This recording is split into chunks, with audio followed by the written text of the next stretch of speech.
ইব্রাহিম খলিলুল্লাহর আগুন জ্বালানো হলো আল্লাহর খলিলকে পোড়ানোর জন্য। খলিলের আগুন পোড়ানোর জন্য, দেহ পোড়ানোর জন্য আগুন জ্বালানো হলো। আগুন জ্বলে, ইব্রাহিম আলাইহিস সালাম জ্বলে না। কিন্তু 2 কিলোমিটার দূর থেকে একটা ব্যাঙ তার পিছনটারে ঘুরাইয়া ছোট ছোট করে পেশাব মারে।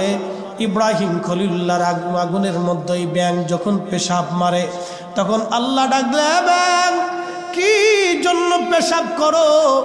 ব্যাঙ বলে, রব ইব্রাহিমের আগুন নিভাই। আল্লাহ ডাক দিল, ব্যাঙ তোমার এই পেশাবে কি ইব্রাহিমের আগুন নিভবে? ব্যাঙ ডাক দিয়ে বলো, রব আমি জানি এই পেশাবে আগুন নিভবে না, তাহলে তুমি কেন পেশাব সারো? ব্যাঙ ডাক দিয়ে বলো, রব কিয়ামতের মাঠে কোটি কোটি মাখলুকের ভিড়ে যখন তুমি ডাক দেবা ব্যাঙ, আমার খলিলকে আগুনের মধ্যে ফালানোর পরে তোমার ভূমিকা কি ছিল আল্লাহ? সেই দিন আমি ব্যাঙ বলবো, আল্লাহ আমার সামান্য পেশাব সেরে তোমার খলিলের আগুন নিভানোর চেষ্টা করেছিলাম। আল্লাহ ডাক দিয়ে বলো, ব্যাঙ তোর গোষ্ঠী শুদ্ধে তোর পেশাব আমি পবিত্র করে দিলাম। চিৎকার মেরে জোরে বলেন আল্লাহু আকবার। আমরা যদি আমাদের স্লোগানে বাতিলের ভয় না আসবে, স্লোগানে এই জমির সুন্নিয়তের বিদায় না হবে, কিয়ামতের ময়দানে আমরা বলবো, ইয়া রব আমরা তোমার রাসূলের পক্ষে স্লোগান দিয়েছিলাম, তোমার জমিনে তোমার আসমানের নিচে তোমার রাসূলের ইজ্জতের পক্ষে আমরা দাঁড়িয়েছিলাম, আমরা চেষ্টা করেছি মালিক, আমরা পক্ষে ছিলাম। এই পক্ষে থাকার জন্য কিয়ামতের ময়দানে আমাদের নাজাতের জরিয়া হয়ে যাবে। কথা বলে। ইলমুদ্দিন ছিল পাকিস্তানের কাঠ মিস্ত্রি, তাও অরিজিনাল মিস্ত্রি না, জুগাল্লে মিস্ত্রি। সারাদিন পরিশ্রম করে কোন রকম অর্থ পাইত। রঙ্গিলা রসুল নামে একটা বই লেখলো ভারতের এক লেখক। এই বইয়ের মধ্যে লেখলো মুহাম্মদ অধিক বিয়ে করেছিলেন কাম পিপাসা নিবারণ করার জন্য। এই কথা লেখার পরে ওই সময় হাজার হাজার আলেম ওলামা ছিল, হাজার হাজার দাড়িওয়ালা ছিল, কিন্তু ইলমুদ্দিনের মুখে কোনো দাড়ি ছিল না। আজকে যারা বলো সুন্নিদের মুখে দাড়ি নাই, তোমরার মুখে দাড়ি আছে, এই কথা বইলা আমরা যারা ভেগা জায়গা খাওয়াইতে চাও কাজ হবে না। খালি সুন্নিদের মুখে দাড়ি চাচা না, দাড়ি চাচা আব্দুল ওয়াহাব মসজিদের মধ্যেও আছে।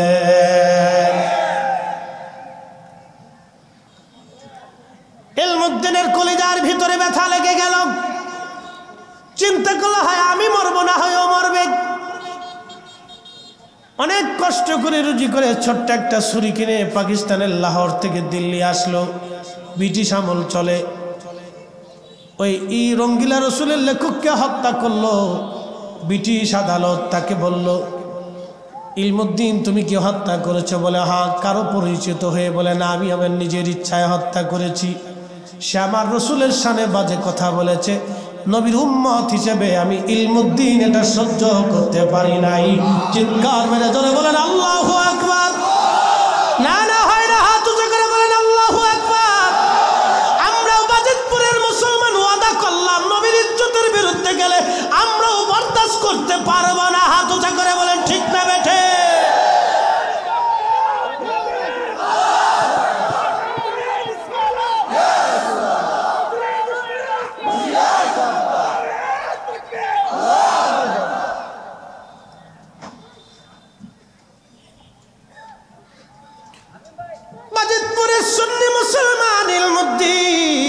ফাঁসির কাস্টে ঝুলানো হবে। পাকিস্তানের ব্রিটিশদের আদালত রায় দিল ইলমুদ্দিনের ফাঁসি। ইলমুদ্দিনকে ফাঁসি দেওয়া হবে। ফাঁসির কাস্টে নিয়ে যাওয়া হলো, বিচারক দাঁড়ানো, তাদের আইন নিয়ম কানুন অনুযায়ী তার গোসল টোসল করাইয়া ফাঁসির মঞ্চে উঠায়। হযরতে ইলমুদ্দিন যুবক দাঁড়ায় দাঁড়ায় মুস্কি মুস্কি হাসে। বিচারক ডাক দিল, ইলমুদ্দিন তোমার কি ভয় লাগে না মরণের? তুমি দাঁড়ায় দাঁড়ায় কেন হাসো? ইলমুদ্দিন জবাব দিল, যুবকরা শুনে যাও, মাদ্রাসায় পড়া না, কোন রকম মক্তবে পড়ছে, বিরাট বড় শিক্ষিত না। আমার দেশের অনেকেই বুকে হাত দিয়ে বলে আমি ওই অনার্স করছি, মাস্টার্স করছি, আমি ডক্টরেট ডিগ্রি করছি, তোমার সাতার ডক্টরেট দিয়ে কি হবে?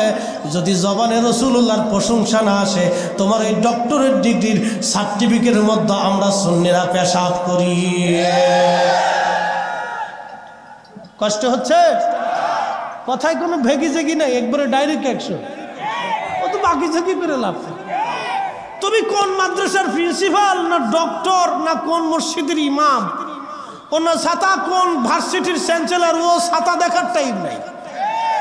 রসুল করিমের গোলাম না হওয়া পর্যন্ত কোনো ভার্সিটির চ্যান্সেলর ওই খেতাবে আর ওই সার্টিফিকেটে আমরা পেশাব করি না, ওগুলো ছাতার টাইম নাই।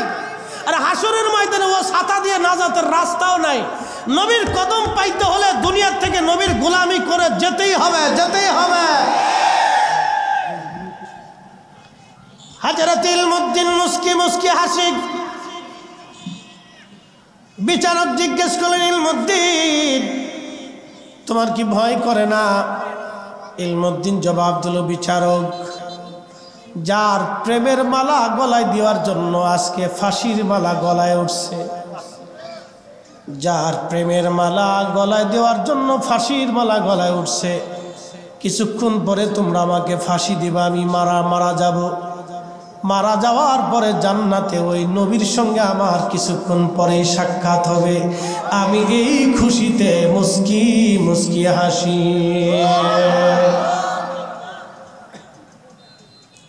ইলমুদ্দিন জবাব দিয়েছে, বিচারক তোমরা তো আমাকে ফাঁসির রশিতে ঝুলাচ্ছ, কাঁদবই বা কেন, ভয় পাবো বা কেন?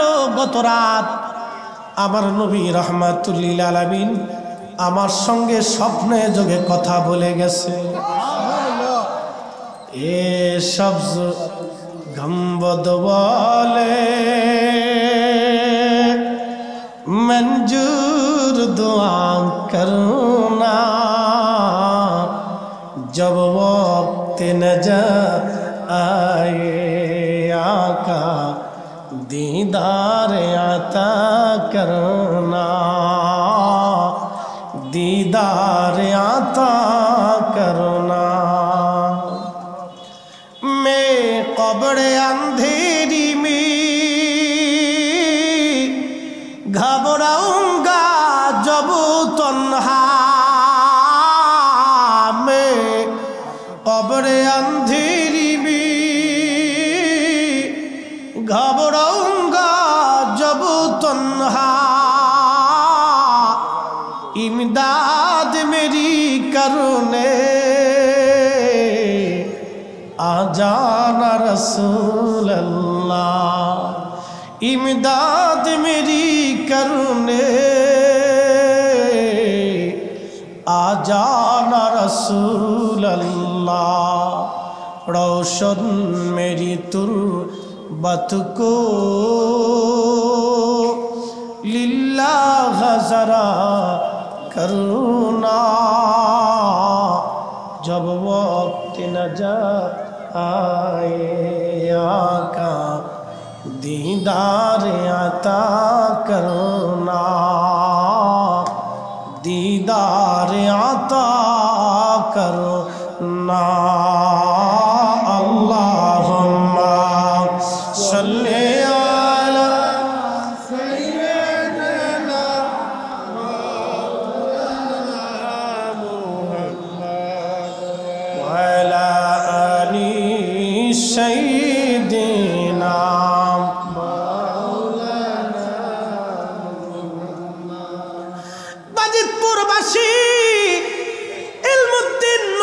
ভালোবেসেছিল 100% পিওর, একবারে জীবন দিয়ে।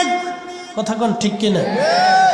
তার ভালোবাসার মধ্যে কোনো খুঁত ছিল না, ভালোবাসার মধ্যে কোনো আইব ছিল না, ভালোবাসার মধ্যে কোনো ত্রুটি ছিল না। ইলমুদ্দিনের ভালোবেসে নিজের জীবন দিয়ে প্রমাণ করে গেল, ইয়া রাসূলুল্লাহ আমি আপনাকে ভালোবাসি।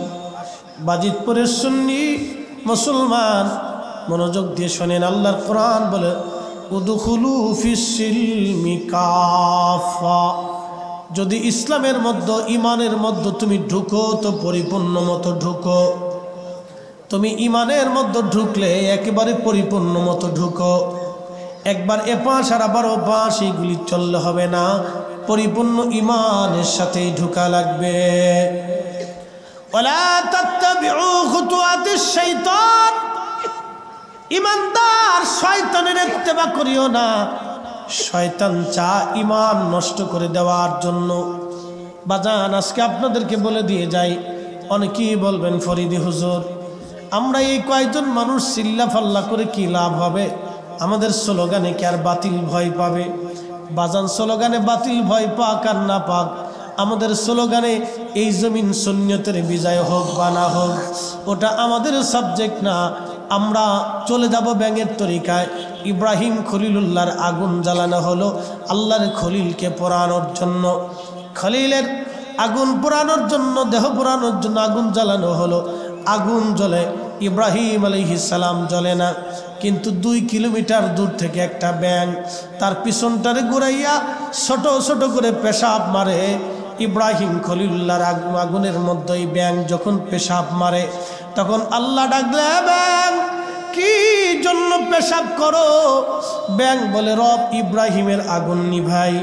আল্লাহ ডাক দিল, ব্যাঙ তোমার এই পেশাবে কি ইব্রাহিমের আগুন নিভবে? ব্যাঙ ডাক দিয়ে বলো, রব আমি জানি এই পেশাবে আগুন নিভবে না, তাহলে তুমি কেন পেশাব সারো? ব্যাঙ ডাক দিয়ে বলো, রব কিয়ামতের মাঠে কোটি কোটি মাখলুকের ভিড়ে যখন তুমি ডাক দেবা ব্যাঙ, আমার খলিলকে আগুনের মধ্যে ফালানোর পরে তোমার ভূমিকা কি ছিল আল্লাহ?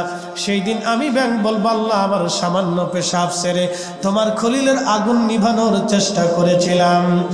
আল্লাহ ডাক দিয়ে বলো, ব্যাঙ তোর গোষ্ঠী শুদ্ধ তোর পেশাব আমি পবিত্র করে দিলাম। চিৎকার মেরে জোরে বলেন আল্লাহু আকবার।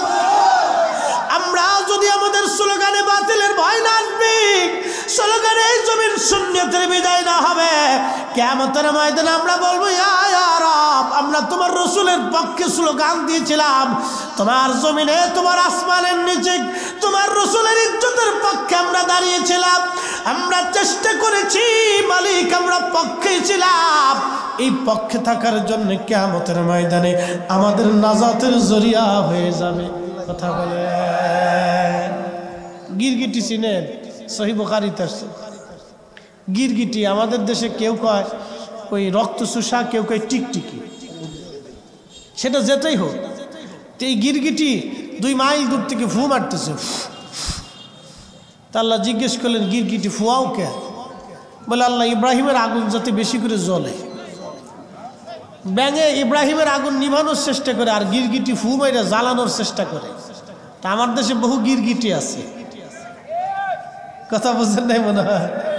আমার দেশে অনেক গিরগিটি আছে যারা আল্লাহ রসুলের শানের বিরুদ্ধে ফু মারার চেষ্টা করে। এ মুসলমান, তুমি ফুয়াইয়া কতদিন ফুয়াবা? হাত্তা যুরতুমুল মাকাবির।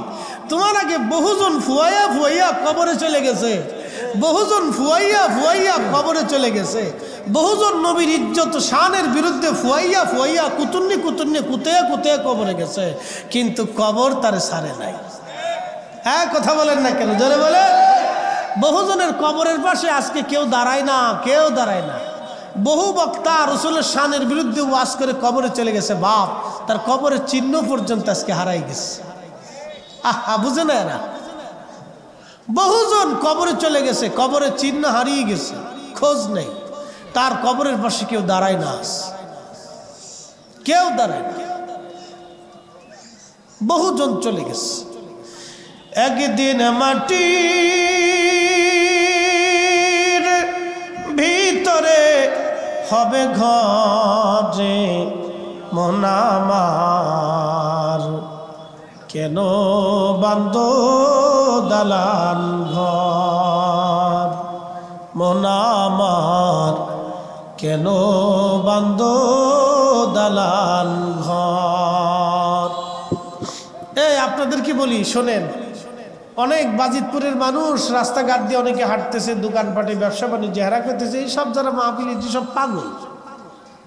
এই দুপুরবেলা কেউ মাহফিলে আসে,